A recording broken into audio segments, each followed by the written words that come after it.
Guntur inner ring road సెంటర్లో BC ఐక్యవేదిక ఆధ్వర్యంలో BC మండలి విగ్రహావిష్కరణ చేశారు. రాష్ట్రంలో వైసీపీ, టీడీపీ, జనసేన, కాంగ్రెస్ పార్టీలో ప్రముఖ బీసీ నేతల విగ్రహావిష్కరణకు హాజరయ్యారు. ప్రభుత్వానికి కులతత్వం ఉండకూడదని మంత్రి వేణుగోపాలకృష్ణ అన్నారు.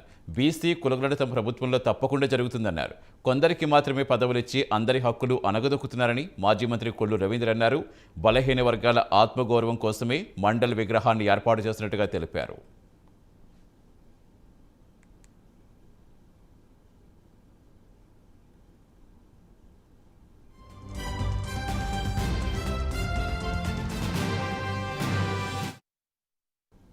బీసీ జనగణన చేయాలని ఆనాడే మండలి చెప్పారని మాజీ పీసీసీ అధ్యక్షులు రఘువీర్ రెడ్డి చెప్పారు. అన్ని రాజకీయ పార్టీలు బీసీ జనగణన ప్రధాన అజెండాగా తీసుకోవాలన్నారు. మండలి సిఫార్సులు అమలయ్యే వరకు పోరాటం చేస్తామని ప్రతిజ్ఞ చేయాలన్నారు. దేశవ్యాప్తంగా బీసీ జనగణన చేయడమే కాకుండా చట్టసభల్లో బీసీలకు 34% రిజర్వేషన్లు అమలు చేయాలని బీసీ సభలో వివిధ పార్టీల నేతలు డిమాండ్ చేశారు.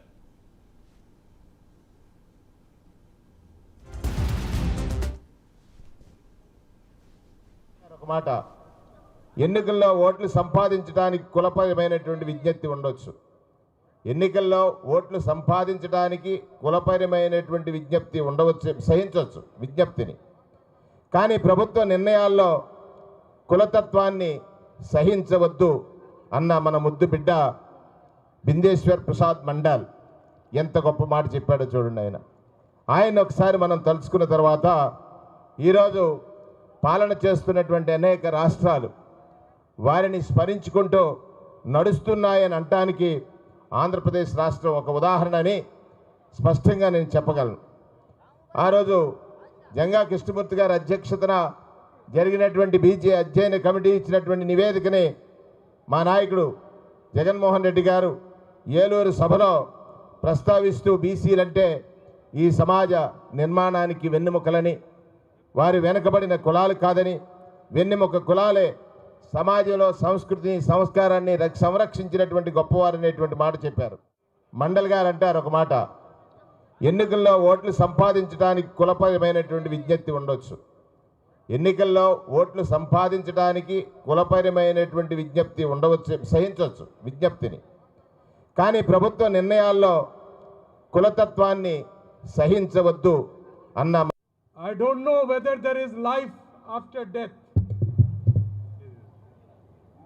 But if BP Mandal was alive today, or if he could see with my eyes that in Andhra Pradesh, in Guntur, all his works have been honored, his dedication for social justice has been honored, his work for the upliftment of all the backward classes, SC, ST, OBCs, for whom he fought all his life, has been honored, then I am very, very thankful to not only just Bida Mastan Rao Sahab, who took the pains to go to Uttar Pradesh, who went to meet Akhilesh ji, who went to meet Tejasvi ji, Shri Janga Krishnamurti ji, who also went to Patna.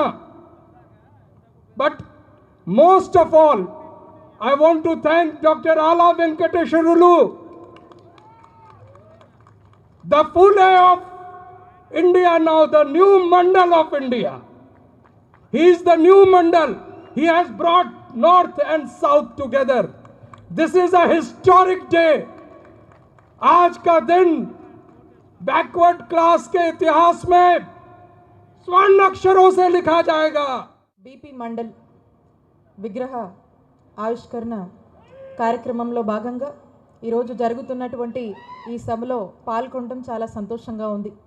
మరి ఈ కార్యక్రమానికి ఆహ్వానించినటువంటి committee పెద్దలందరికీ, అలాగే ఈరోజు ఆంధ్రప్రదేశ్ రాష్ట్రంలో ఓ చక్కటి కార్యక్రమం జరుగుతుంది, ఈ కార్యక్రమానికి మమ్మల్ని ఆహ్వానించారు అని చెప్పి ఈ వేదిక మీద ఉన్నటువంటి పెద్దలందరూ కూడా, వివిధ రాష్ట్రాల నుంచి వచ్చిన వారందరికీ కూడా నేను నా కృతజ్ఞతలు తెలియజేస్తున్నాను.